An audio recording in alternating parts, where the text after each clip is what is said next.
pela Lei 7.716, de 5 de janeiro de 1989, praticar, induzir, incitar a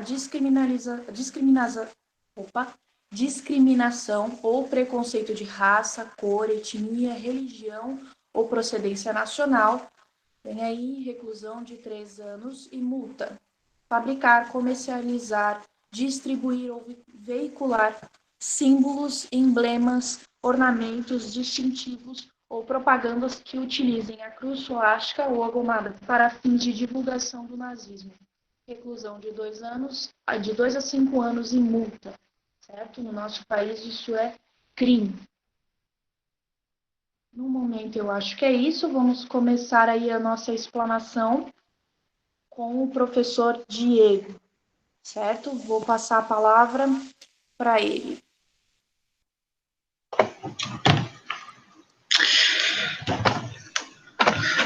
E aí, galera, beleza? Como é que vocês estão? Então, começando a nossa conversa, iniciando sobre o tema, né?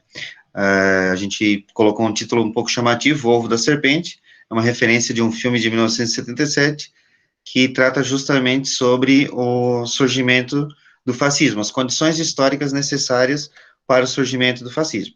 Então, o professor preparou uma apresentação para vocês, vou tentar ser o mais breve possível, para contextualizar para a gente o que é o fascismo e como que ele ganha força, como que ele ganha corpo na Europa na década de 30, né, entre da década de 20 a década de 30, e quais são as possibilidades de a gente ter de novo regimes fascistas hoje, ou se é possível isso ou não, né, quais características nos apontam essas possibilidades, certo?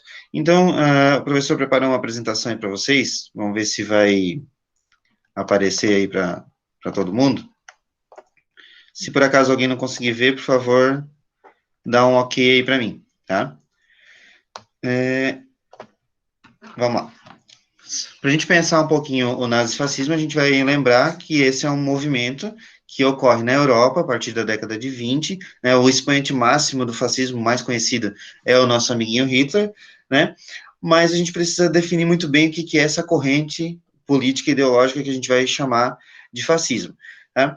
Ele é um movimento bem complexo, tá? O movimento político ele é bem complexo porque ele adota políticas que são presentes em discursos de extrema direita, em algumas situações em discursos de extrema esquerda. Por isso que muitas pessoas, inclusive, confundem, né, não conseguem identificar se o fascismo é de direita ou o fascismo é de esquerda. Tá?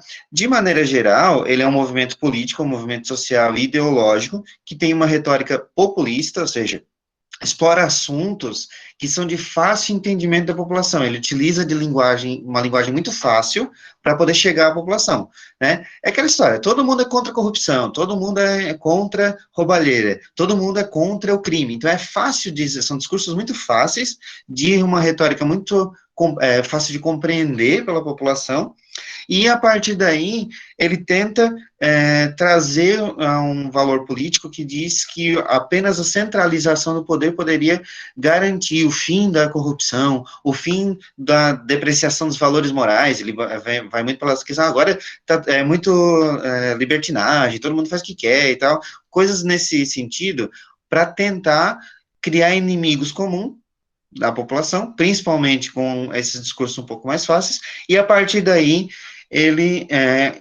promove um modelo de governo autoritário, tá? E aí, a partir do momento em que a população compra a ideia, acho que os professores de Sociologia e Filosofia vão falar um pouco melhor sobre isso, mas a partir do momento que a população compra a ideia, a massa compra a ideia, ele se estabelece como um regime totalitário, um regime centralizado e autoritário de poder, certo? A gente pode chamar de fascismo o quê? Tá? Quais são os regimes que a gente pode chamar de fascismo? Os regimes adotados pelo Benito Mussolini na Itália, esse é o princípio do fascismo. Também a gente pode chamar de fascismo a ideologia nazista proposta por Hitler, certo? Tem um componente um pouco diferenciado no nazismo, que é a questão do racismo, que foi inserida na ideia nazista, mas por origem ideológica ele é um fascismo também. Alguns regimes totalitários que surgiram anteriores à Segunda Guerra Mundial, e a gente vai ter o salazadorismo, o franquismo, ou o regime croata também, e esses modelos a gente pode chamar de fascismo, Hoje, historicamente falando, num contexto histórico, a gente não pode atribuir a um movimento específico como sendo fascista. Por que que a gente não pode atribuir um movimento específico fascista hoje? Porque a gente não tem um componente importantíssimo do fascismo, que é o Estado totalitário. Tá? Então, existem movimentos que são neofascistas, a gente já vai conversar um pouquinho sobre o que é isso, mas a gente não tem um regime totalitário, baseado na ideia do fascismo. Tá? Então, a gente tem um novo modelo de fascismo, que a gente vai chamar de neofascismo, mas aquele fascismo italiano ainda não, a gente não tem hoje.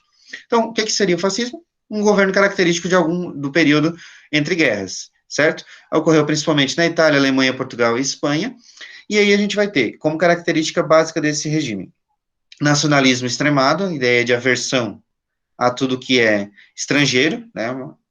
Totalitarismo, Estado controlando tudo, militarismo, isso é muito interessante, porque os estados que adotaram o fascismo são estados extremamente militarizados, apoiados nas forças armadas como mecanismo de garantia do totalitarismo. Outra questão que é importante, que já coloca o nazismo na extrema direita, o nazismo e o fascismo, é a postura anticomunista. Das justificativas para que o nazismo e o fascismo se estabelecessem na Europa foi justamente a presença do comunismo na Europa também. A ideia do fascismo era justamente impedir o avanço do comunismo. Eles surgiram nos países, tanto na Itália quanto na Alemanha, com o objetivo de eliminar o comunismo, de impedir o avanço do comunismo. O que confunde muita gente é porque o fascismo ele era antiliberal, ou seja, no aspecto econômico, ele era contra o liberalismo econômico, porque defendia que havia uma necessidade do Estado controlar a economia, tá? Que é muito semelhante, então, aos regimes de extrema esquerda. Por isso que alguns confundem o nazismo com a esquerda, né? Mas não tem nada de esquerda, a questão ideológica dele é de extrema direita. Tá? Outra questão que era defendida pelo fascismo é o unipartidarismo, ou seja, a presença de um único partido, sem oposição. Isso é muito interessante, essa ideia de não ter oposição, né? Como você vai abrir um diálogo sem oposição? Então, o fascismo ele era contra qualquer forma de diálogo, porque não há possibilidade de oposição. E outra questão interessante é a ideia do culto ao líder. O líder visto como um salvador da pátria, né? O salvador da nação, o Messias que veio para libertar todo mundo, né? Como se o líder, de alguma forma, tivesse esse poder de concentrar a nação, e aí a gente vai ter a questão da propaganda de massa para isso, depois alguns professores vão falar melhor sobre isso, mas a ideia do líder centralizado na figura dele, a possibilidade de salvação da nação. Como que se faz isso? Propaganda governamental. Né? Como que se consegue fazer o convencimento da população? Propaganda. Só para vocês terem noção, durante o período do nazismo na Alemanha, foram produzidos mais de 5.000 longa-metragens, 5.000 filmes para poder dizer para a população como seria o ideal de nação, para propagar as ideias fascistas. E a educação totalmente ideológica, uma educação que visava acabar com o senso crítico, uma educação somente para reprodução. Qualquer semelhança com a realidade é mera coincidência, tá? Uma questão que é presente somente no fascismo é a ideia do corporativismo, isso foi muito mais presente na Itália do que na Alemanha, que era a ideia da produção ser organizada por corporações controladas pelo Estado, tá? Vamos ter o elemento do racismo, no caso do nazismo alemão, e o elemento do expansionismo territorial também, no caso do nazismo alemão, com espaço vital, que acredito que o professor Roque vai falar um pouco melhor para vocês, certo? Quais são as causas, então, da ascensão dos regimes nazistas? Primeira causa, a crise econômica de 29 vinda no pós-guerra, então, no contexto do pós-guerra, os países estavam arrasados com a guerra, não vinham mais solução, aí aparece uma solução mágica, que seria os regimes fascistas, certo? E o crescimento dos partidos socialistas, porque a União Soviética apresentou uma proposta no pós-Primeira Guerra Mundial, uma proposta que economicamente deu certo à época, né, principalmente no período de Lenin, a situação econômica da Rússia estava estável, enquanto os outros países capitalistas haviam quebrado. Então, nas eleições municipais, nas eleições presidenciais também, nesse período, estava muito forte o crescimento dos países socialistas, dos partidos socialistas.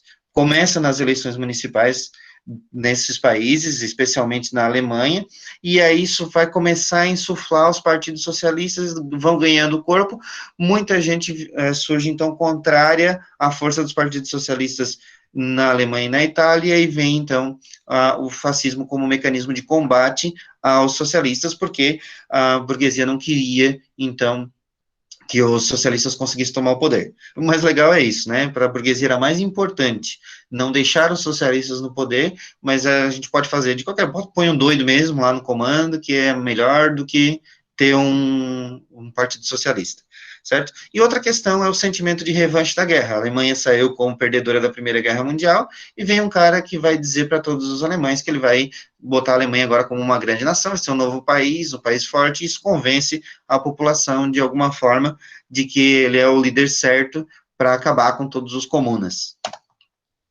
Aqui o professor deixa para vocês, a gente depois manda para não consumir muito tempo, né, algumas características específicas do fascismo, tá, para a gente poder pensar. Os nossos principais ditadores fascistas do período entre guerras, Mussolini, o Franco, o Salazar e o Hitler. É muito importante a gente pensar isso, até para a gente não sair por aí dizendo, o nazismo é de esquerda. O nazismo e o fascismo surgiram para combater a ideologia do comunismo / socialismo, que são coisas, inclusive, distintas que a gente tem que pensar mais para frente, mas o fascismo, ele surge justamente para tentar impedir o avanço do socialismo e do comunismo, tá? E essa é a lógica, pelo menos, do contexto do período entre guerras, certo? Como é que ele surge na Itália? Depois da Primeira Guerra Mundial, avança as propostas socialistas, aí começa a formação de grupos de combate, os chamados fátio de combate, por isso o nome fascismo vem do feixe italiano, aquele símbolo que está aqui no canto da tela. O fascismo tem origem nesse símbolo, que é o fátio, é um feixe, a ideia de que todo mundo junto é mais forte do que um sozinho. Pega um monte de graveto, amarra ele junto, é mais difícil de quebrar. Se tu pega um graveto sozinho, ele quebra. Se tu amarrar ele muito bem, ele fica forte, ele não quebra. Então, essa ideia de que se todo mundo fosse igual, todo mundo unido, daria um jeito nas coisas, né? A ideia de homogeneização de todo mundo. O Mussolini se torna, a convite do rei Vítor Manuel III, o primeiro-ministro da Itália, depois ele dá um golpe de Estado e assume o poder na Itália. Estou passando bem rápido, depois a gente dá mais tempo para vocês para poder fazer as perguntas, e também eu vou gravar para vocês aí na nossa aula de História, uma videoaula com essas questões aí mais pontuais, com mais tempo para nós, né? Hoje é só para a gente introduzir o assunto. E o nazismo na Alemanha, mesma lógica, tá? O aumento, né, da proporção dos partidos socialistas no parlamento alemão, começa nas eleições municipais. Esse grupo de socialistas consegue, inclusive, antes mesmo do fim da Primeira Guerra, já em 1918, implantar uma república nova na Alemanha, que é a República de Weimar. Eles assinam o Tratado de Versalhes, e aí, por sua vez, a Alemanha perde um monte de coisa com a Primeira Guerra Mundial. A gente já estudou sobre a Primeira Guerra, né? Então, a Alemanha perde um monte de coisa, perde 1/7 do território, tem que pagar a indenização, e tudo isso é assumido pela República Alemã, e isso causa uma crise sem precedentes na Alemanha. Para vocês terem noção, eu não sei nem calcular isso, tá? Mas a inflação na Alemanha chegava a 32.400% ao mês, né? Os preços eram absurdamente diferentes de um mês para o outro, de um dia para o outro. Então, isso acabou fazendo com que a população alemã entrasse em descrédito com a República de Weimar, e aí surge, então, o Partido Nazista como uma forma mágica de resolver os problemas da corrupção do passado. Em 29, a crise agrava a situação da Alemanha, e aí os nazistas conseguem chegar ao poder, certo? Então, para a gente entrar agora no contexto do cenário contemporâneo, para a gente entender o que é o neofascismo, então. Olha só, eu falei para vocês que a gente não pode falar especificamente de um fascismo hoje, né? Isso do ponto de vista historiográfico. Por que a gente não pode falar? Porque a gente tem um novo modelo de fascismo, a gente chama de neofascismo, porque tem elementos da ideologia fascista, mas não tem todas as condições políticas e históricas para tal. A gente tem, dentre os elementos do neofascismo, a gente vai ter 3 características essenciais que são semelhantes ao fascismo italiano e alemão, tá? O chauvinismo, que é a ideia de um patriotismo exagerado, e aí algumas vezes assume a violência. aquela pessoa que se veste da bandeira de um país para dizer que eu sou patriota e não importa o que está fazendo? Então, essa ideia, esse patriotismo exagerado, há um desprezo pela democracia liberal, embora não seja possível construir um Estado totalitário, porque agora a gente tem uma série de mecanismos que impedem isso, tá? Mecanismos, inclusive, da própria burguesia. Então, a gente vai ter aí tanto socialistas quanto burgueses lutando pelo famoso Estado democrático de direito, né? Ele também tem várias controvérsias, a gente tem várias correntes políticas diferentes com relação a isso, mas existem muitas forças, inclusive, que são opostas ou adversárias, que acabam freando avanços totalitários. Não que não seja interesse desses grupos, tá? Mas o neofascismo, eles acabam sendo construídos com ar de democracia. Na maioria das vezes, eles, inclusive, conseguem o poder através das eleições, mas a ação no governo é uma ação autoritária, é uma ação doutrinadora, ou seja, você vai escolher, por exemplo, quem vai controlar a educação, ou como vai ser o mecanismo da educação, ao invés de você pensar numa questão técnica, você pensa numa questão ideológica. Quem vai combater o comunismo? Quem vai combater isso? Né? Cria-se possibilidades internacionais que não existem. E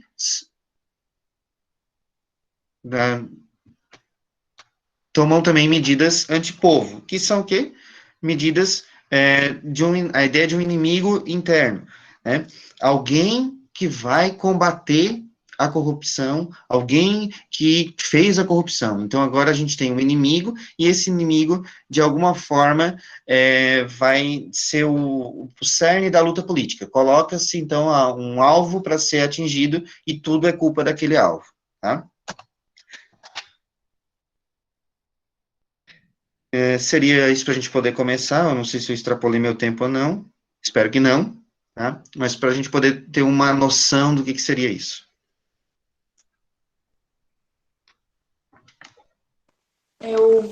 Para sermos justos, eu vou ampliar o período dessas colocações iniciais dos demais professores para 10 minutos, em função da demora do professor Diego, e eu não consegui ver uma brecha para não cortar o raciocínio dele no meio.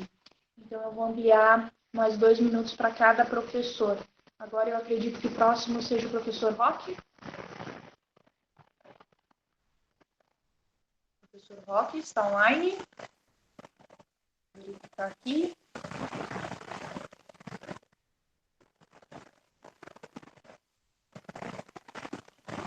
Não está online. Então... Deixa eu me encontrar aqui, velho. Tá ali. Tudo bem? Boa tarde. Boa tarde, professora. Todo mundo.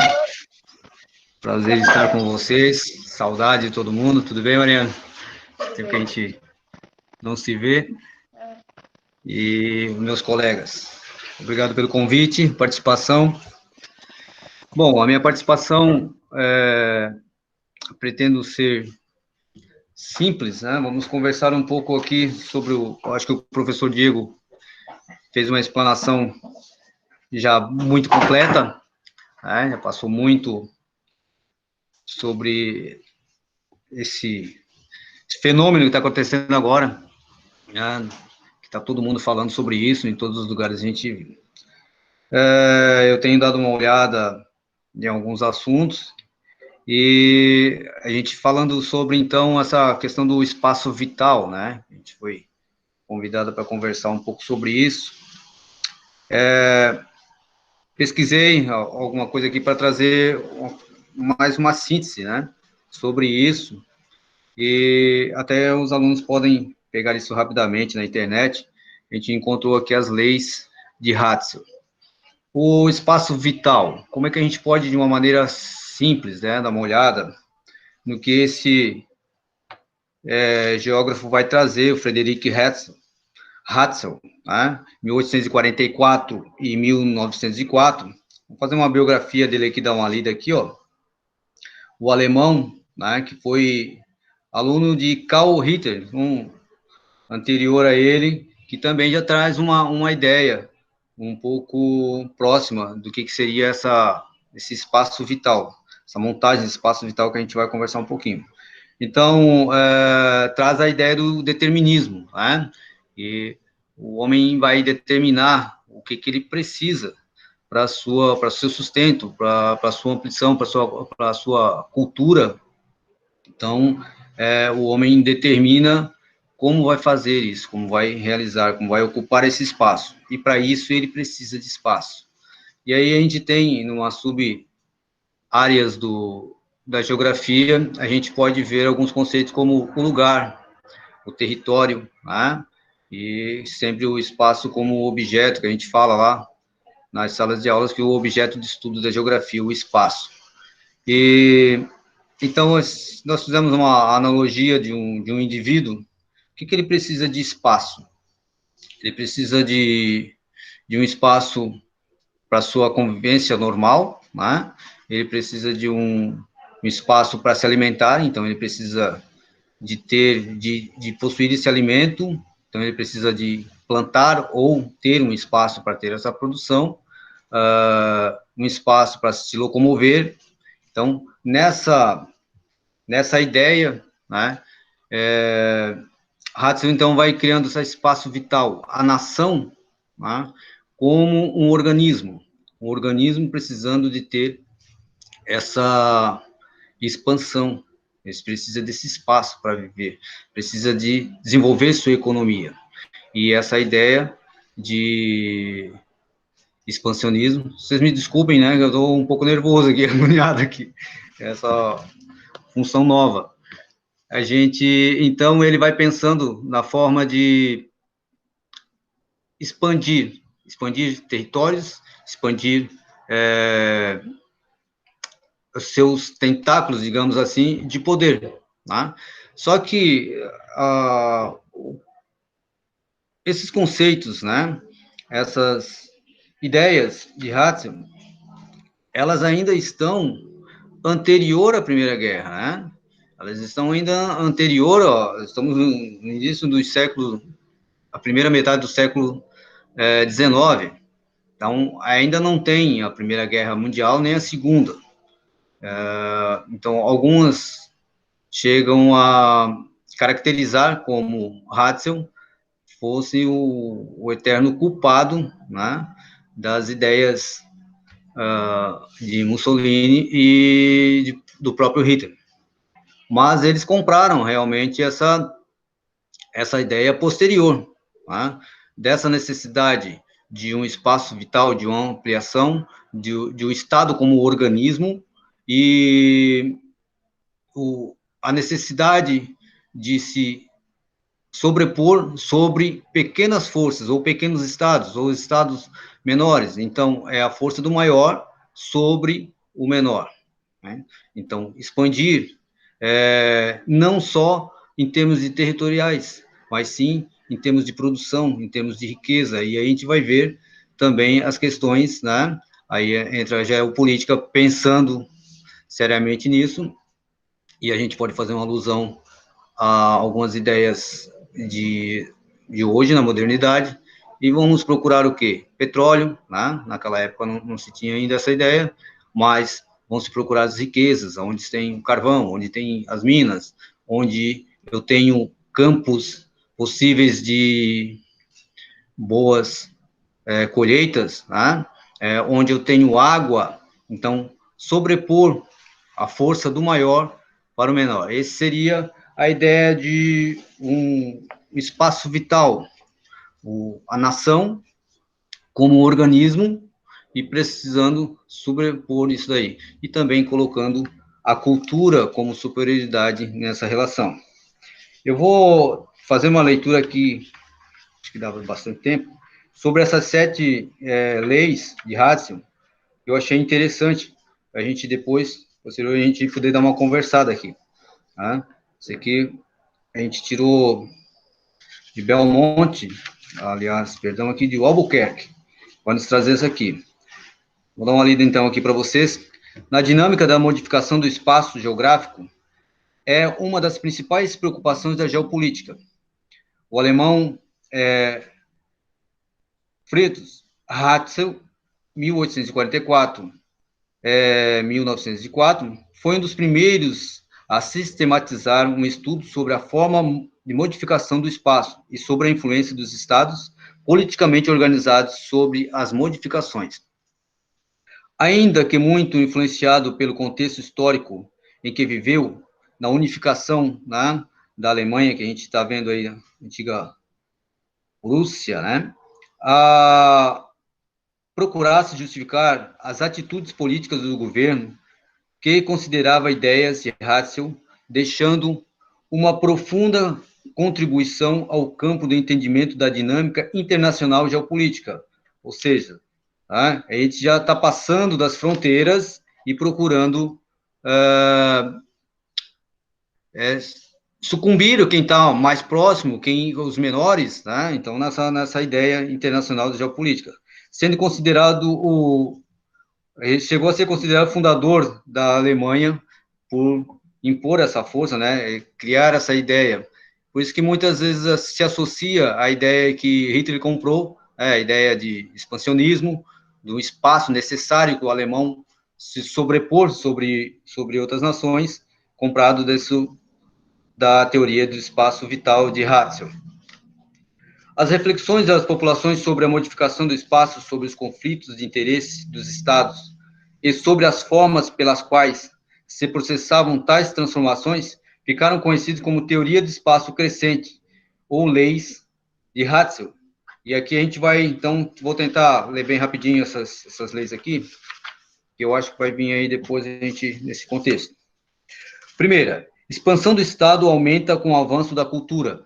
A ideia de cultura, inclusive os americanos também, né, tiveram, os europeus tiveram, aí a gente vai ter no neocolonialismo também essa mesma ideia. O aumento espacial do Estado acompanha diversas manifestações do seu desenvolvimento, ideologia, a força da propaganda, né, a gente viu ali com o professor, tá? A gente falou, inclusive, no segundo ano, né, o pessoal do segundo ano lembra isso, que a gente trabalhou a propaganda nesse sentido também, como envolvimento, né, de ideologias, de carregar massas, né, de quase de uma forma cega em relação a uma ideia. A produção, atividade comercial, poder e influência do seu esforço nos diz respeito à divulgação de suas ideias, convicções e planos. Tá? Então, vamos fazer essa ideia funcionar, entrar na cabeça das pessoas, vão cegamente em direção de uma única liderança. Né? Então, essa é a ideologia, nada mais pressa, só aquele líder é convicção, ele é a nação, né? Ele é o que tem a resposta para a nação.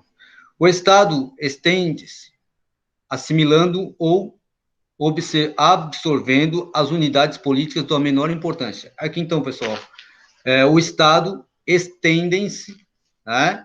Aumenta, assimilando, então, ou absorvendo as unidades políticas de menor importância. Então, vai ignorando, né, o que ele tem de estados menores, em prol da sua necessidade vital, né? A fronteira é o órgão situado na periferia do Estado. Por meio desse alargamento materializado do crescimento, há forças e as mudanças territoriais.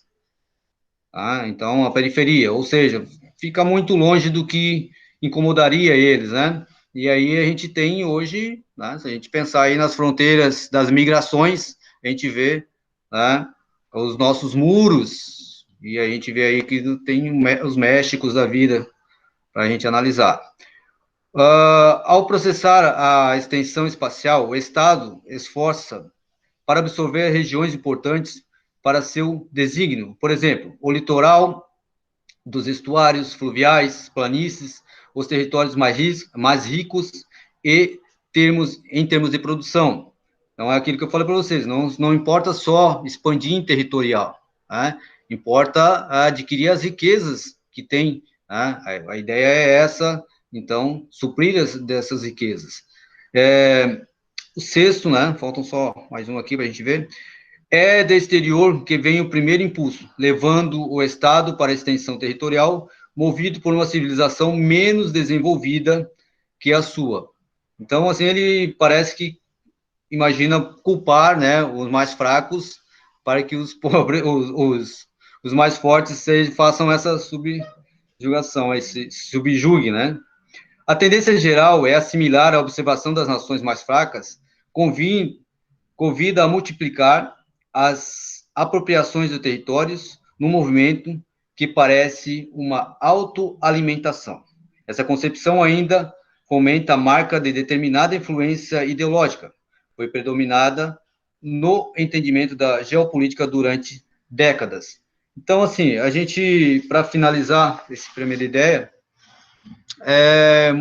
é alegado a Hatzel essa ideia de impor, né, ou sugerir esse avanço de uma nação sobre a outra, de uma força nacionalista, e nós vamos ver que o Hitler vai comprar essa ideia e vai transpor para ele, né? Vai fazer com que isso seja realmente uma realidade, né? Se transforma isso no ideal dele.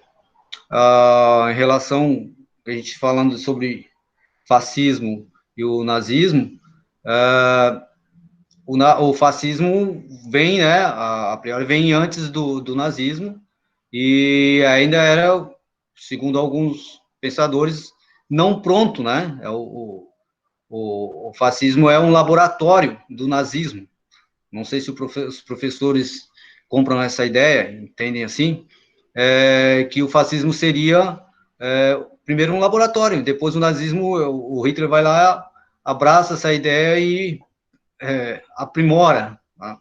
Então, a princípio seria esse meu pensamento aqui, desculpa pelo nervosismo, não estou acostumado a estar em público aí lá. Bem, pessoal.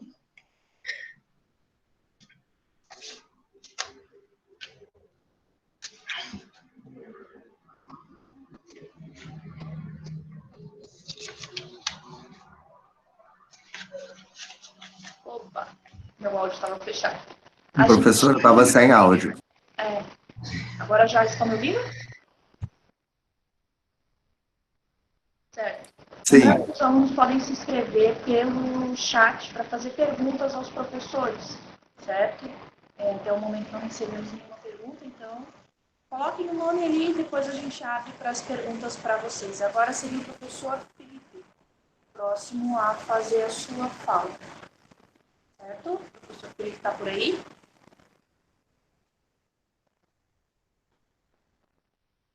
Estou. Eu achei que ia falar depois do Serginho, mas tudo bem. Oi, pessoal. Boa tarde.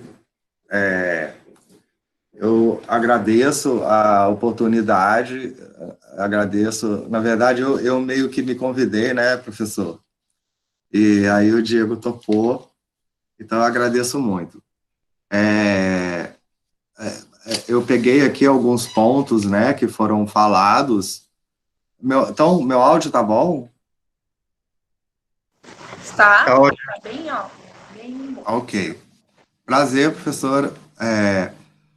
Então, eu peguei alguns pontos que foram pensados, né, e vou falar um pouquinho aqui sobre o que isso tem a ver com biologia, por incrível que pareça, tá?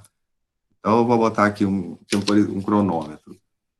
Se a gente for pegar, né, essas características do fascismo, né, que já foram citadas, se a gente comparar um pouquinho com o que está acontecendo hoje em dia, né? Então, vamos pegar alguns tópicos como, por exemplo, o revanchismo, né? A Alemanha, né? A Itália, que mudou de lado na Primeira Guerra e a Inglaterra não cumpriu com os tratados de territórios, etc. Eles se sentiram ali, né, traídos, né? Então teve esse componente do revanchismo e esse modelo de fascismo e nazismo, né? Eles são apoiados nesse nacionalismo exacerbado. Tem um autor de uma frase que eu não me lembro quem, mas ele até diz que o nacionalismo é o refúgio dos canalhas, né? Então, você achar que você é mais brasileiro que o outro por um determinado motivo, e algo que está bem atual, que a gente está vendo na televisão todo dia, que nutre toda essa rede, né, que é a propaganda. A gente está vivendo uma época de fake news, né? A propaganda nazista, ela era muito forte, como o professor citou. O segundo cargo mais importante da Alemanha era o do Goebbels, que era o ministro da propaganda. Hoje em dia, a gente tem redes de fake news, tá? Provavelmente financiadas até com dinheiro público. Por quê? Porque, como o professor citou, é mais fácil você passar mensagens simples, diretas e de fácil entendimento. Porque, às vezes, a ciência ela falha muito em não sair do campo acadêmico, correto? De não traduzir a ciência numa forma com que as pessoas possam entender, né? Isso leva a um descrédito de coisas muito óbvias, como, por exemplo, se a Terra é redonda, certo? Essa anticiência, ela também estava presente nesses dois modelos, né, de fascismo, de nazismo e também no neonazismo. Se a gente pegar com relação à ciência, no nazismo, ela foi usada, a genética foi usada como um instrumento para se criar aquela raça pura. Como já foi citado aqui pelos professores, com relação ao nacionalismo, né, a Alemanha ela se recuperou relativamente rápido economicamente depois que o Hitler foi eleito, né? O Hitler foi eleito, gente. Então, tinha que criar uma identidade nacional alemã. Então, o que você faz? Você pega aquelas pessoas que não são necessariamente aquilo que você acha que é alemão. Um eslavo, que é o pessoal do leste europeu, um judeu, um cigano, entendeu? Hoje em dia, a gente está pegando as minorias, os quilombolas, os indígenas, né? Olha como essas coisas são interligadas, parece uma volta ao passado, é um negócio meio bizarro, né? Então, foi usado a ciência para se criar a raça branca. Então, as pessoas que nasciam, eram feitos casamentos entre arianos, tinham medidas, né, para você identificar arianos, faziam-se diversas medidas morfométricas, mães que se ofereciam para ser mães de aluguel, barriga de aluguel de arianos puros.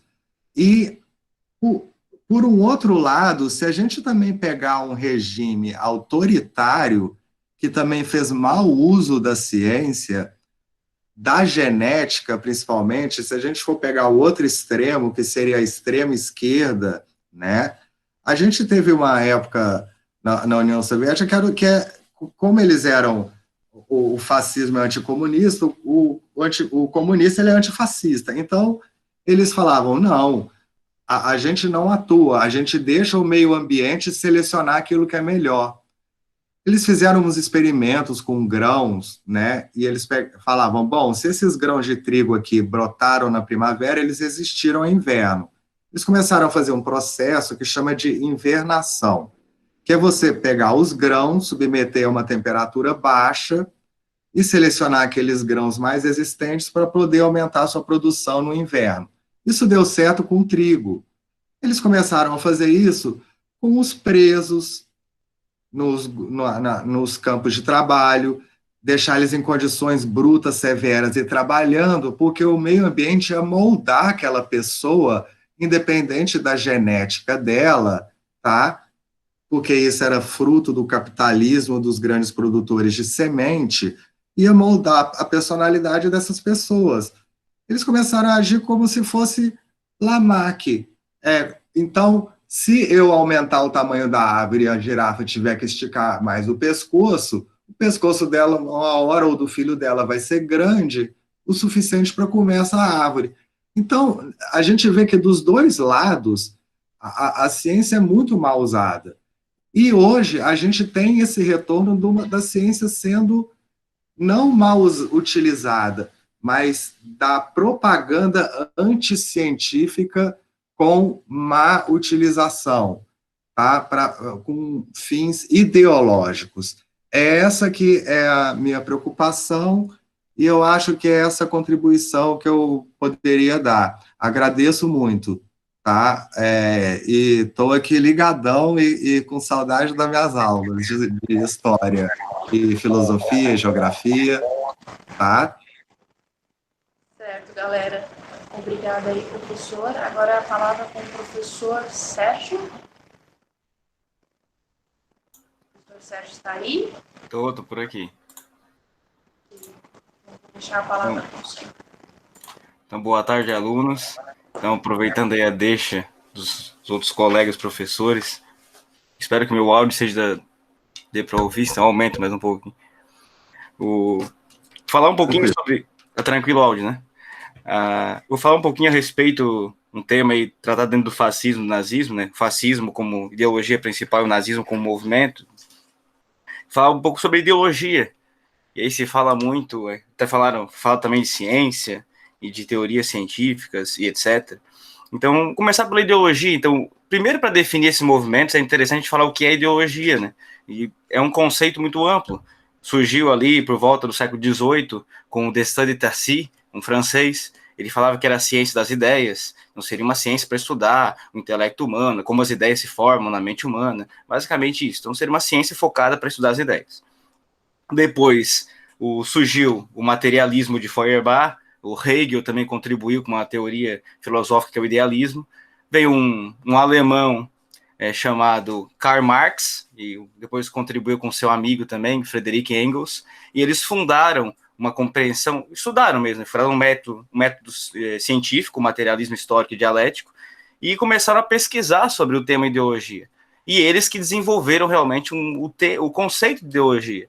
E na perspectiva marxista, do Marx, ideologia, né? Não do marxismo ideologia, mas do Marx em si, do Engels, a ideologia seria um conjunto de ideias disseminadas, formas de pensar, agir e até de sentir, disseminadas pela classe que detém o poder econômico, ou seja, pela burguesia.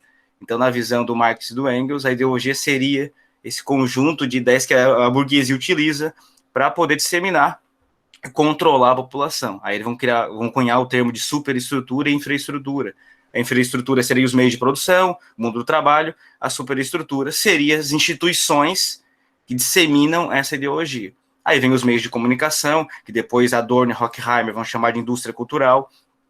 Também tem o próprio Estado, ele é um aparelho ideológico, os partidos políticos e etc. O meio de comunicação de forma geral, tá? Na época do Marx não tinha, era só o jornal impresso. Hoje temos até o WhatsApp, é um meio de comunicação. E o Marx não está falando de mentira, tá? Ele não está falando de distorção da teoria da correspondência lá do Aristóteles, que é verdade, uma teoria verdadeira quando ela corresponde ao fato. Ele não está nem falando disso, ele está falando de falsa compreensão da realidade.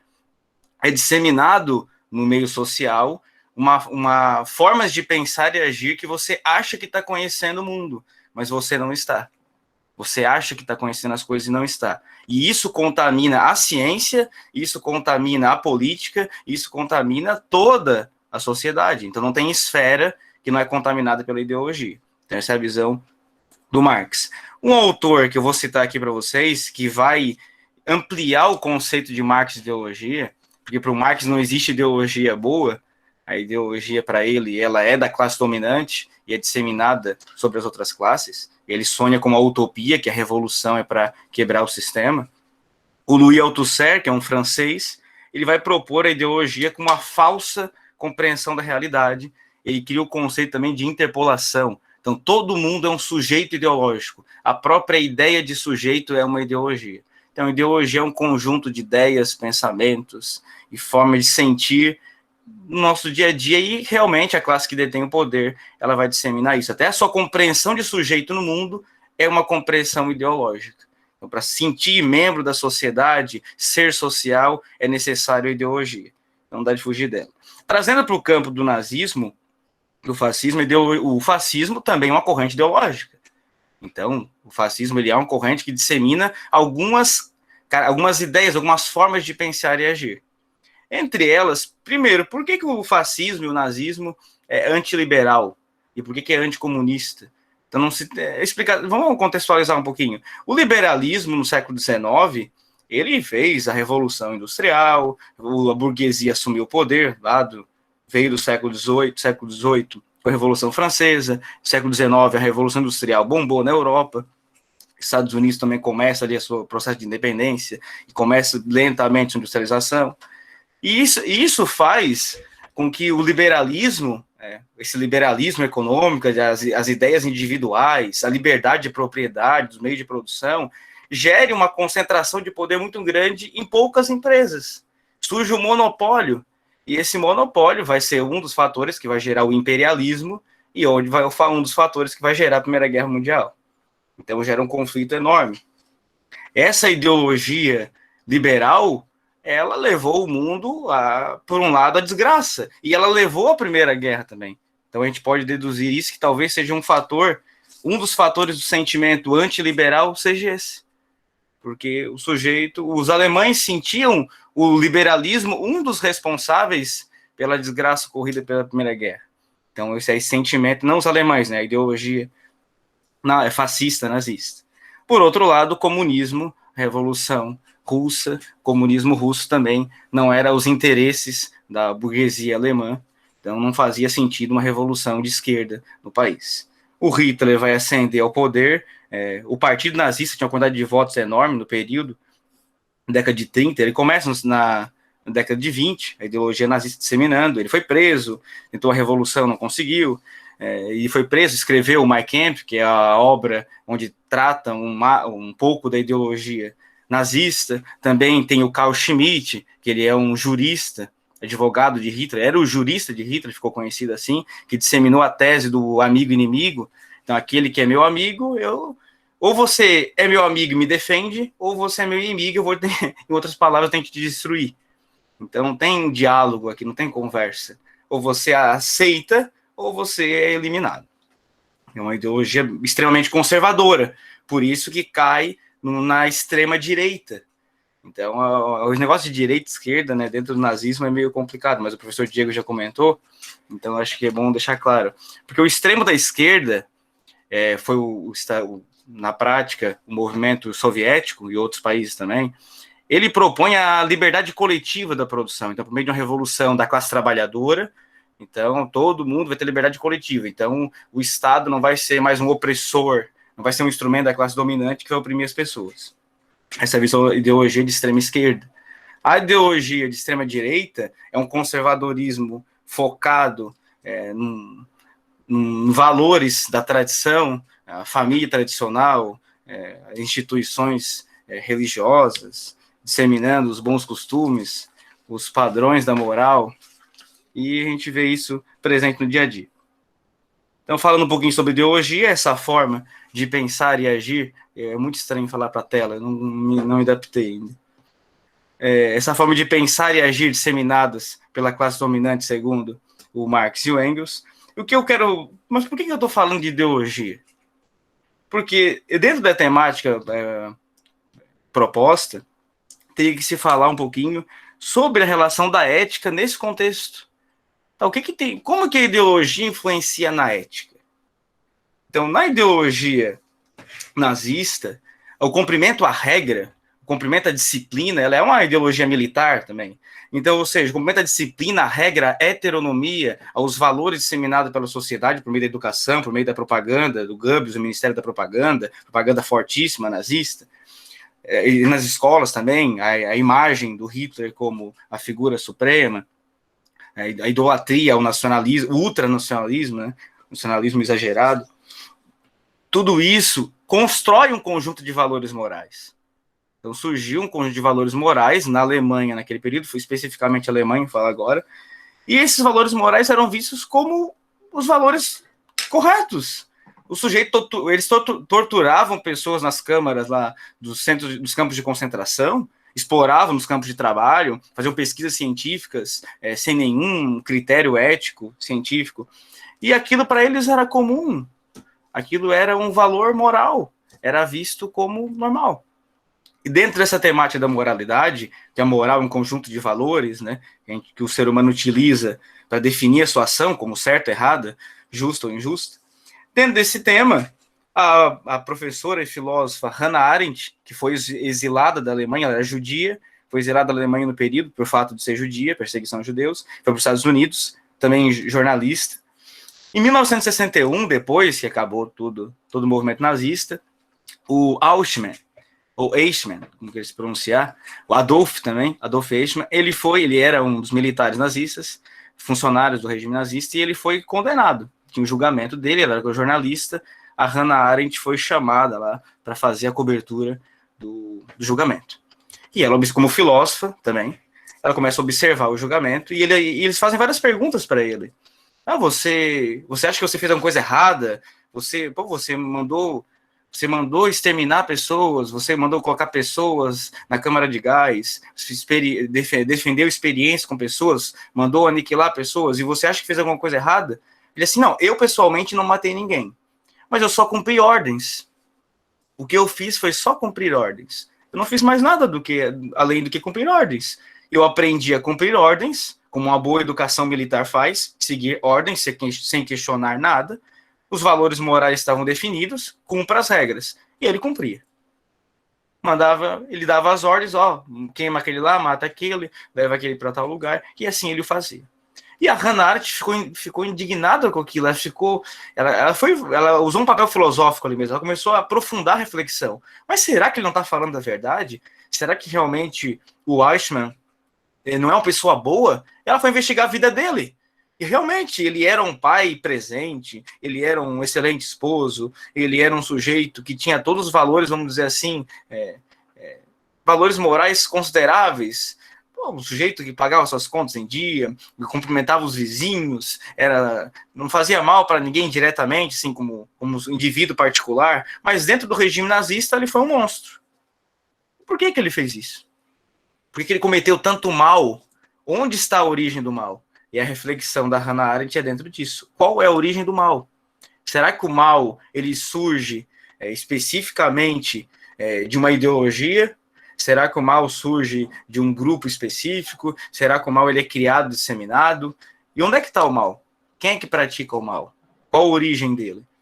E aí a Hannah Arendt vai perceber que o mal ele é algo banal. O mal ele está presente em qualquer indivíduo. Qualquer pessoa tem a possibilidade da prática do mal. Porque o mal ele não é algo específico de uma ideologia. O mal não é algo específico de um grupo social.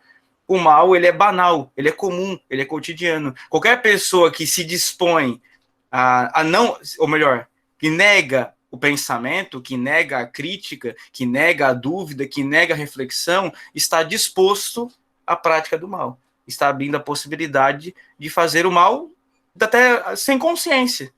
A sociedade alemã do século XX, ela passou por um período de amoralidade, segundo a Hannah Arendt. Os indivíduos, eles amaram tanto aquela ideologia devido aos abusos do liberalismo anterior, e o exemplo do liberalismo norte-americano também, talvez servir de exemplo, e os extremos da extrema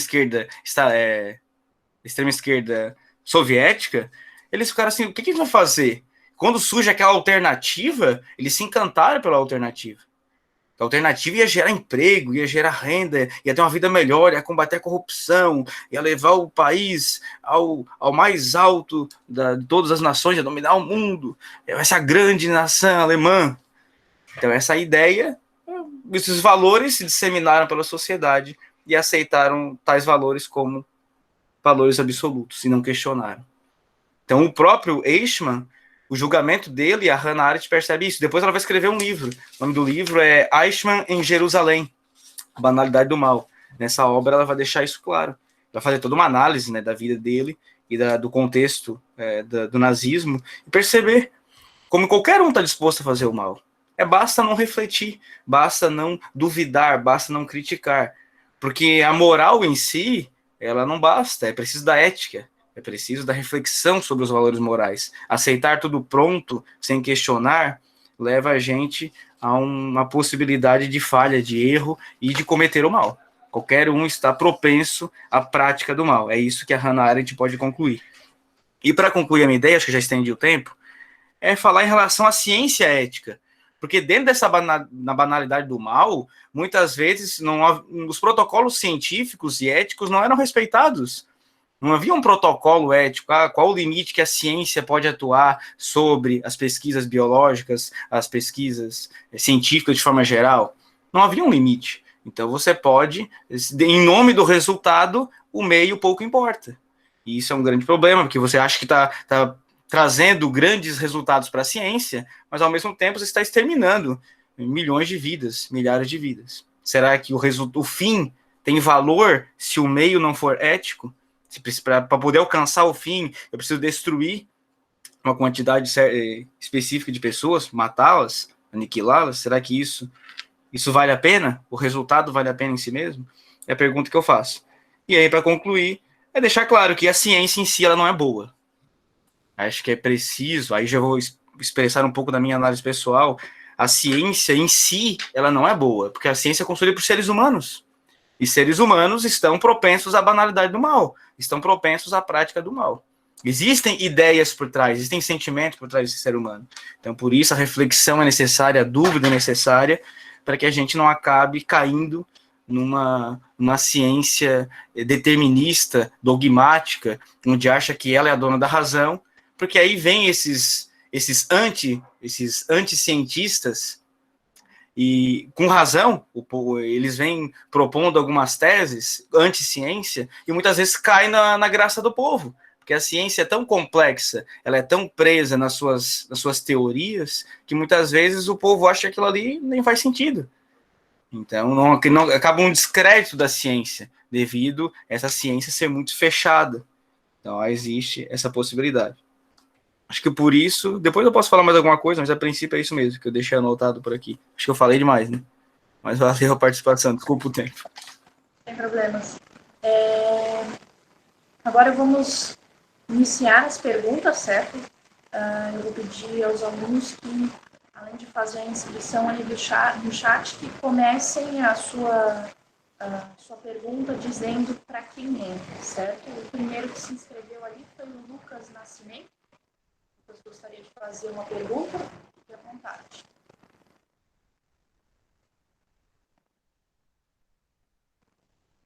Ele escreveu ali no chat, não gostaria de fazer a pergunta para nós, realmente.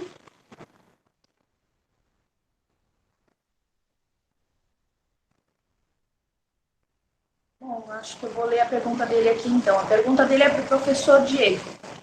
O que aconteceria se o nazismo fosse o vencedor da Segunda Guerra Mundial? É a primeira pergunta dele.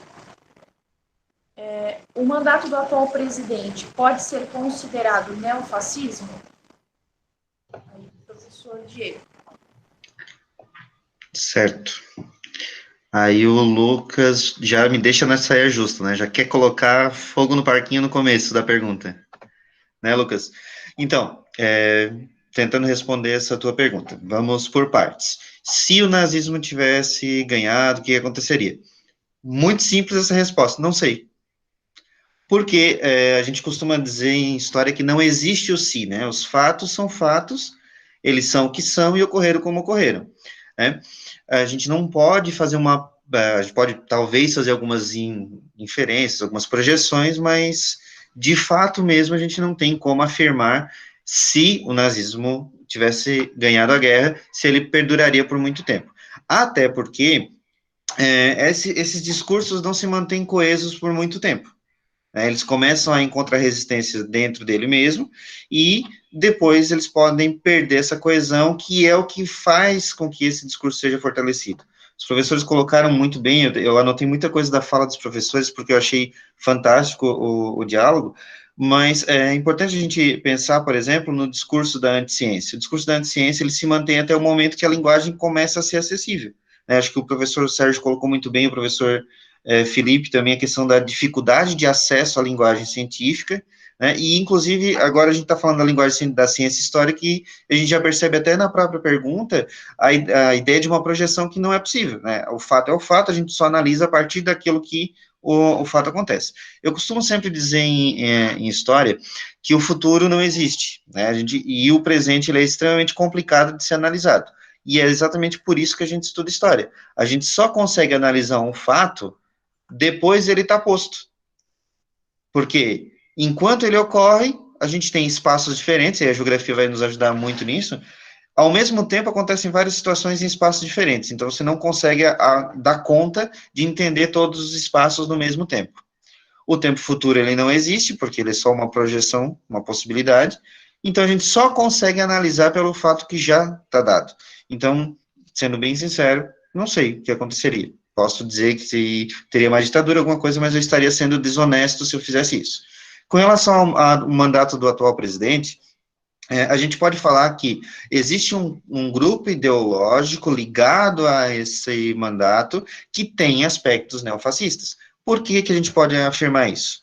Porque a gente tem a presença de um discurso anti-ciência, que os professores já colocaram muito bem ali, a gente tem uma negação da ciência, nós temos um combate a um inimigo em comum, que seria, de novo, a ideia do comunismo, então, elegeu-se um inimigo específico para tentar eliminar. Nós temos a presença do culto ao líder, né? A gente tem vários elementos dentro de um grupo específico desse governo. Só que esse governo, ele não é composto apenas por uma ala ideológica, a gente tem um grupo ligado à ala ideológica neofascista, a gente tem grupos ligados à ala militar, e a gente tem grupos ligados à política econômica neoliberal. Então, esse governo é, inclusive, muito difícil de se definir enquanto governo, porque ele mesmo não tem uma cara própria. Então, a gente pode dizer, sim, que existem aspectos neofascistas nesse governo, pelo menos ao meu entender, só que não muito, não em todo ele, tá? E está muito relacionado a essa questão dessa ala ideológica. Um exemplo muito claro é o Ministério da Educação, que em todos os momentos se fala do combate ao marxismo cultural, que é algo que nem existe, mas se elege essa ideia de que os professores fazem uma doutrinação, e aí você tem que acabar com isso, tal, cria esse bendito inimigo em comum. Tá? Tanto que a gente está fazendo um debate sobre essa situação, e dependendo da observação, a gente está fazendo um debate técnico, cada um na sua área, professores extremamente competentes no que fazem, foi lindo de ouvir todos vocês, né, foi muito bom, e talvez alguns interpretem isso como ideologia marxista, cultural, não sei o quê, do marxismo cultural que quer acabar com o presidente.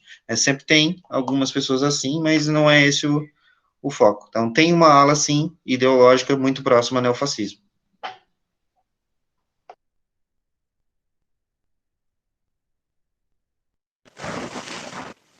Certo, o professor já respondeu. Mais algum aluno gostaria de fazer mais alguma pergunta, ou mesmo o professor? Não? Nenhuma pergunta? Se não houver nenhuma pergunta, eu vou iniciar as considerações finais. Nenhuma? Dou-lhe uma? Não? Certo, então eu vou abrir as considerações finais, mas como estamos ainda com tempo, eu vou ampliar o tempo dos professores para 5 minutos, certo? 5 minutos para cada consideração final. Vamos manter a ordem, começando aí pelo professor Diego. Então, primeiro eu queria agradecer muito a participação dos professores. A gente vai também justificar que o professor Anderson disse que estava com problemas de conexão, por isso que ele não está hoje conversando com a gente. Tá? Agradecer aos alunos que estão presentes com a gente nesse bate-papo. Foi uma proposta diferente de fazer o bate-papo com mais de um professor e com visões de diferentes áreas, né, diferentes ciências sobre o fascismo e o nazismo, até para a gente entender um pouquinho do cenário contemporâneo. O professor Felipe citou, né, uma frase do Samuel Johnson, né, que ele disse o patriotismo é o último refúgio dos canalhas, né, então só queria retomar a partir daí a minha fala inicial, a minha fala final, justamente para a gente pensar um pouco sobre o cenário contemporâneo, né, se a gente não está, de novo, chocando um ovo da serpente. O professor Sérgio falou muito bem a questão do mal estar presente em todos nós, né, então a possibilidade do mal é uma possibilidade humana, né, talvez a gente precisa refletir cada vez mais sobre essas situações, porque a gente chama isso dentro de história de uma helicoidal histórica. O que é isso? A história, ela se repete de forma diferente, né? A gente tem, por exemplo, períodos em que a gente tem uma supervalorização da ciência, como é o caso da Antiguidade Clássica, e esses períodos, eles vêm sobrepostos de períodos de negação da ciência, como é o caso da Idade Média. Aí depois a gente tem, de novo, uma ascensão da ciência, quando a partir do método cartesiano, né, na Idade Moderna, e aí entra na filosofia, iluminismo e tudo mais, aí depois agora a gente tem de novo uma negação da ciência. Então é um movimento de vai e vem que acontece na história, e a gente está vivendo justamente esse movimento da negação. Então acho que seria importante a gente retomar essa ideia desse discurso anti-ciência, porque o discurso anti-ciência é um discurso específico dos grupos totalitários. E aí a gente vai estar pensando tanto no discurso anti-ciência, quanto do discurso do mau uso da ciência. Isso eu também anotei porque eu achei muito legal que os professores colocaram, né? Mas só para a gente exemplificar dentro da história da questão do mau uso da ciência, né? Hitler, por exemplo, quando faz o processo de perseguição aos judeus, ele utiliza um argumento científico, e aí ele vai se basear nos estudos de genética, ele vai estudar a genética de Mendel, o professor Felipe com certeza vai trabalhar com vocês ainda essas questões, mas ele vai estudar um geneticista em específico, ele vai criar uma teoria a partir daquilo, né, de eliminação daquilo que para ele seria a raça impura, mas na verdade isso utilizando a ciência como uma justificativa para eliminar uma parte da população, uma estratégia econômica, na verdade. A Alemanha vivia uma dívida histórica, ele vai lá, pega os títulos, pega a dívida da Alemanha, transforma a dívida da Alemanha em títulos de dívida, vende esses títulos, 95% dos títulos foram comprados por judeus, e aí, ao invés de pagar os credores, ele mata os credores. E como que a gente vai justificar isso para a população? Eu preciso criar uma ideia, um discurso específico, para que a população se convença de que aquilo é correto. Então, e como a população, como o próprio professor Sérgio colocou da questão da banalidade do mal, como ela estava propensa a isso, isso é dela também, ela acatou a ideia. Então, se usou de um discurso teoricamente científico para tentar, de alguma maneira, eliminar uma parcela da população, justificando isso, né? Isso é muito complicado. E o professor Sérgio também citou a questão do fascismo ser antiliberal, até por uma questão do contexto histórico. É importante lembrar que os regimes de extrema-direita, eles são extremamente conservadores. E o modelo liberal, à época, não era um modelo conservador. Ele ainda vinha resquícios dos processos gerados através do iluminismo, da Revolução Francesa, Revolução Industrial. Então, ele é um modelo revolucionário para a época, assim como o modelo socialista. E os regimes fascistas, eles são conservadores. Então, hoje, a gente não pode falar que o neoliberalismo, ele é um modelo revolucionário, ele é um modelo tradicional já. Agora, à época, ele era um modelo revolucionário. E os regimes fascistas são contrários a qualquer ideia de revolução, de mudança drástica no sistema. E também, na época, tanto o modelo socialista quanto o modelo neoliberal foram parte do problema que gerou a Primeira Guerra Mundial, né, que a gente já viu da questão das disputas por território e tudo mais que a gente conversou nas aulas específicas de história. Volto aqui para terminar a minha fala, sugerir para vocês assistirem um filme chamado A Onda, né, que retrata bem essa questão da manipulação de massa. Vou deixar como sugestão para vocês, a gente tem 2 versões desse filme, a última é de 2008, e agradecer imensamente os professores que aceitaram o convite, que estão aqui se dispondo, porque a gente sabe que é difícil fazer isso, a gente não é acostumado a falar para uma câmera, tá? Isso é bem novo para todos nós.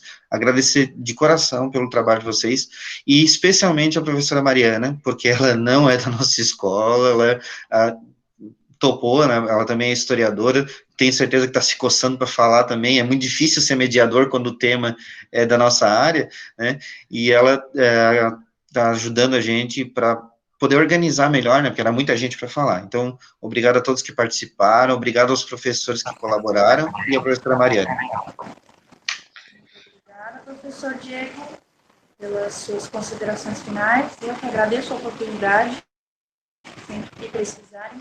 Estou aqui, mas espero da próxima vez não mediar, e sim poder participar como historiadora e como mulher, certo? Porque são assuntos que devem ser discutidos amplamente incansavelmente. Então, eu vou chamar o próximo, é o professor Roque, para fazer as suas considerações finais.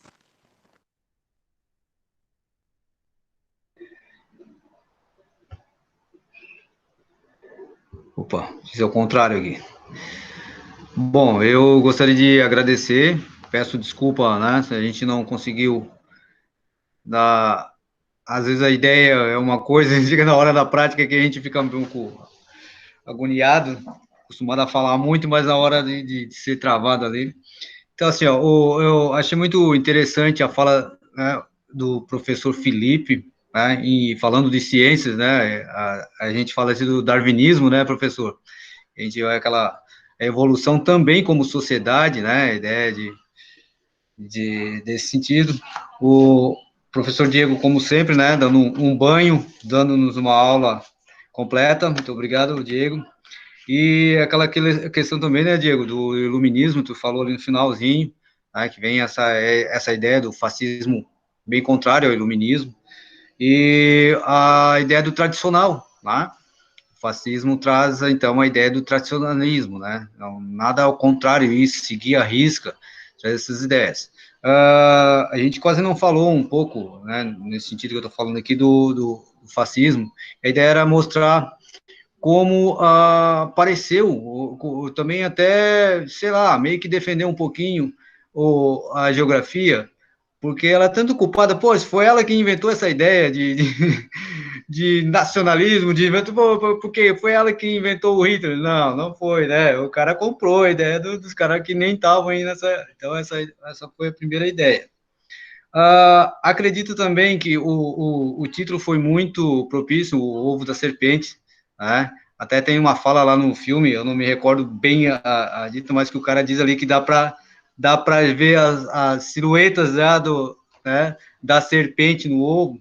Então, eu tenho ouvido muito falar, tenho assistido muito sobre essas questões. Será que nós estamos vivendo, né, um momento? É um perigo muito grande, né? E tem alguns detalhes que a gente pode perceber. Também o fascismo, ele exige que se tenha um único partido, um partidarismo, né? E essa é uma coisa que a gente já pode eliminar no caso aqui do Brasil, que nós temos muitos partidos, né? Então, essa é uma situação. Situações também das instituições, a gente tem visto aí na mídia, né, instituições atacadas, mas também a gente tem visto no reverso.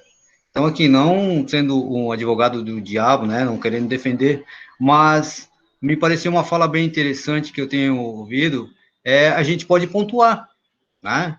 Poxa, esse acontecimento meio que faz um parecer de um fascismo, né? Porque o fascismo, na verdade, tem que ser um sistema político, né? Então, me parece que sim, ser um sistema político como um todo, e não virou assim um adjetivo. O cara meio que não é muito legal quanto às ideias, ele é um fascista. Então, aquela tua fala no começo, né, Diego? Acho que é muito interessante exatamente isso.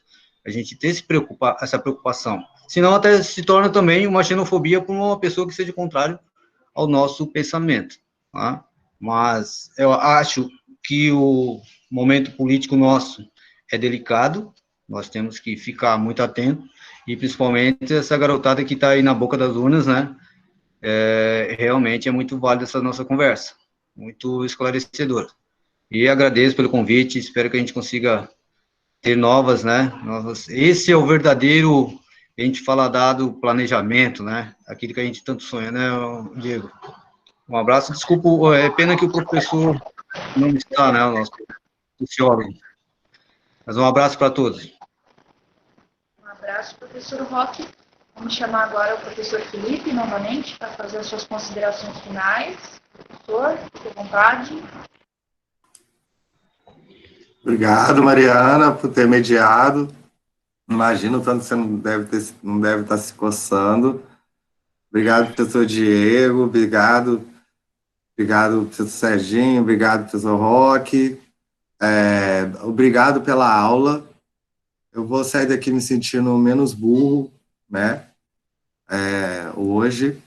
E eu só me esqueci de mencionar que aquela que aquela experiência com os grãos lá de trigo foi tão mal feita que levou a um período de 6 anos de queda de produção agrícola, né? E eu queria só pegar a fala dos 3 professores, né? Eu acho muito importante isso que foi falado, né, da banalidade, do mal. Não é que eles pegaram aqueles alemães que eram nazistas e que seguiam as ideias do Hitler e sumiram todo mundo e colocaram um outro povo alemão ali, que hoje em dia é o país que mais abriga refugiado sírio, por exemplo. O pensamento humano é isso, ele é dinâmico, as sociedades são dinâmicas, o espaço é dinâmico, né?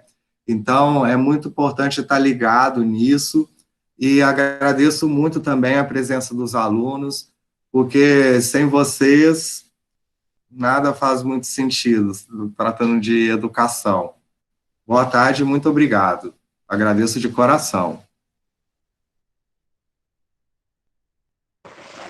Obrigada, professor Felipe. Vamos, então, agora com o professor Sérgio, fazendo as suas considerações. Primeiramente, obrigado pelo convite, né, pela organização, que decidiu fazer essa, não vou chamar de conversa, né, essa conversa aqui entre os colegas. Agradecer pela presença de todos, pelo convite também, foi estendido o acordo, pela Mariana também pela condução. E eu gostaria de concluir as ideias em relação à banalidade do mal. A Hannah Arendt a conclusão dela é que o Eichmann, ele cometeu o crime, sim, ele fez coisas que não eram eticamente corretas, mas deixar claro que era uma onda de amoralidade que atingiu toda a sociedade alemã, ou grande parte dela, e por isso, e pode atingir qualquer sociedade, basta você negar a reflexão, negar o pensamento, negar a dúvida, sair acreditando em teorias de conspiração, por exemplo, ou teorias infundadas sem um método científico concreto, ou uma ciência ideológica manipuladora. É preciso sempre a crítica e a dúvida como método de vivência, né? Só para contextualizar, a ciência, ainda hoje, ela é muito positivista, ela é muito baseada nos métodos rigorosos da experimentação científica, mas ela foi muito mais forte no século XIX, e essa ciência é muito positivista, ela é muito focada no sujeito, e num contexto filosófico, da passagem do século XIX para o século XX, tem a crise do sujeito. Pensadores como Nietzsche, Heidegger e entre outros, Schopenhauer também vai contribuir, são pensadores que vão começar a duvidar, aí o próprio Marx vai contribuir também, o Freud, aí já mais no século XX, vão contribuir para essa dúvida do sujeito. Será que o sujeito consegue conhecer o mundo mesmo? Será que o sujeito é tudo isso? Será que essa razão iluminista é tudo isso que estão propondo, que através da razão a gente vai fazer um mundo maravilhoso? Tinha-se a ideia, no pós-iluminismo, de que a razão humana era boa por natureza. Então, o ser humano, se ele respeitasse os princípios da razão, como Kant propôs, o ser humano ia alcançar a paz perpétua. E não é bem isso que a gente viu na prática. Então, não é, a razão também tem uma tendência, o mal também é racional, o mal também é científico. Então, a ciência também pode conduzir o ser humano a diversas atrocidades. É exemplo do nazismo, dos regimes fascistas, né? Ou até mesmo do stalinismo na União Soviética. Então é preciso, assim, para concluir minha ideia, como vários pensadores tratam do tema, essa aproximação entre a ciência e o senso comum. Não é preciso, o senso comum tem coisas do senso comum que tem valor prático.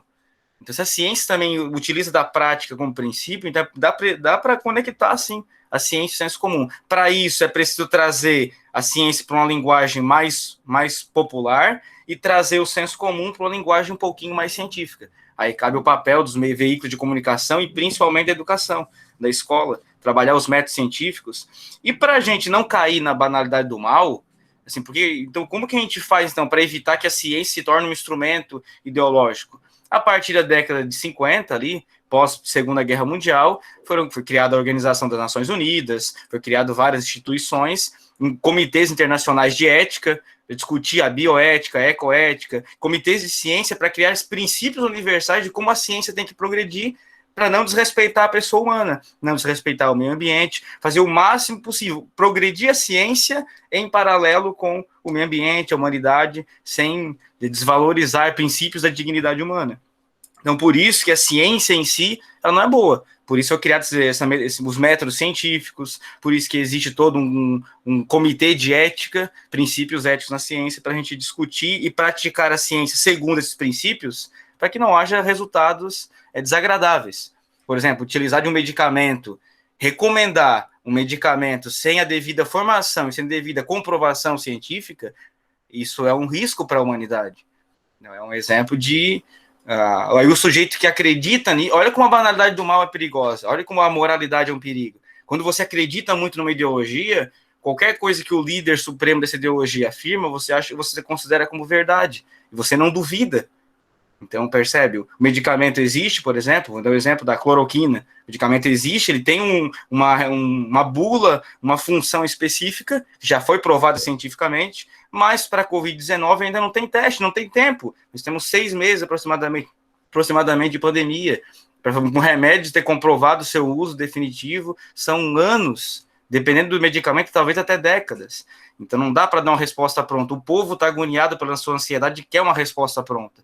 E isso talvez leve a ciência para um caminho que ela não deve andar, que é o caminho do instante, é o caminho da resposta pronta. E não é. A ciência não tem resposta pronta. Quem tem resposta pronta, geralmente, quer te manipular com alguma coisa, quer te induzir a alguma coisa. Porque as respostas científicas não são prontas, elas são criteriosas, difíceis de conseguir e, às vezes, difíceis de compreender. Então, eu gostaria de deixar essa minha fala e obrigado pela participação e esperamos as próximas. Um abraço para todos, obrigado. Espero as próximas. Obrigada a todos pela participação. Acho que foi uma das mediações mais fáceis, mais tranquilas que eu já fiz. O pessoal com argumentos muito legais, prontos realmente para discutir o assunto. Muito bom.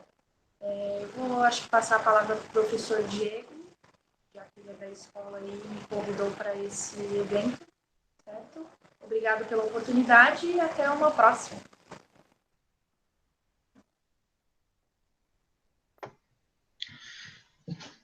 Só para a gente finalizar, né, a conversa, eu acredito que foi uma conversa de altíssima qualidade, dificilmente a gente teria pessoas tão qualificadas num ambiente assim. Eu acho que a nossa escola é privilegiada por ter profissionais tão bons, trabalhando em conjunto.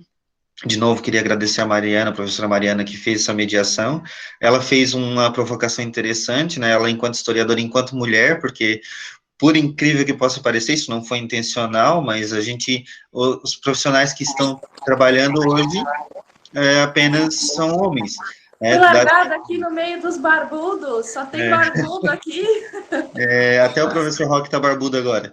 Então, acho que a gente, talvez, para uma próxima, é um tema já que a gente poderia estar pensando, a questão do feminismo e do papel da mulher na sociedade contemporânea. Eu acredito que todos nós temos também muito a contribuir dentro das nossas áreas, né, e a professora Mariana fez uma provocação muito importante, né, a gente precisa colocar mais mulheres no debate, né, e só tenho a agradecer os alunos que participaram, espero que a gente possa ter uma próxima com uma participação ainda maior.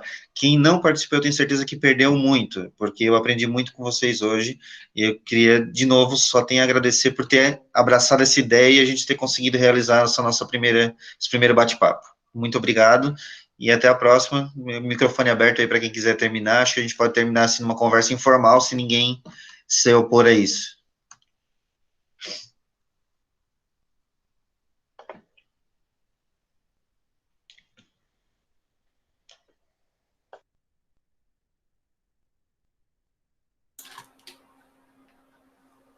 Um abraço, bom final de semana para todos. Tá? E que bom, até uma saudade de alguma forma. E desculpa, não citei o professor Sérgio, né? Sempre muito completo também, e um aprendizado muito grande aí. Muito bom. Um abraço. Agradecer a todo mundo aí, um abraço. E o método principal para encontrar a verdade é a dúvida, né?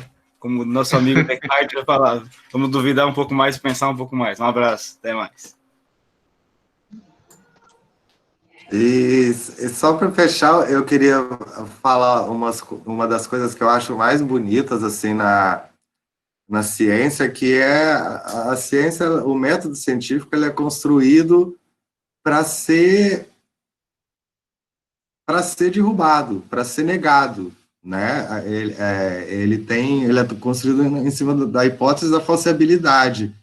Você pode dizer o contrário, desde que você tenha dados suficientes e feito isso de uma maneira cientificamente, matematicamente correta e ética, né, para poder contestar aquilo que está pronto, né, que por enquanto está pronto, nunca para, sempre vai indo. Eu acho que é isso que é a beleza da ciência, seja ela em qual área for. Muito obrigado. Hoje eu babei, foi ótimo. Espero que tenham mais. Obrigado.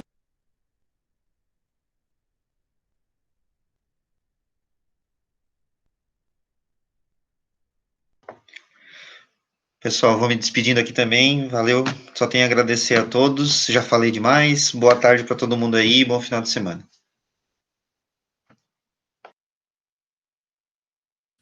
Obrigado, professor. Tchau, galera.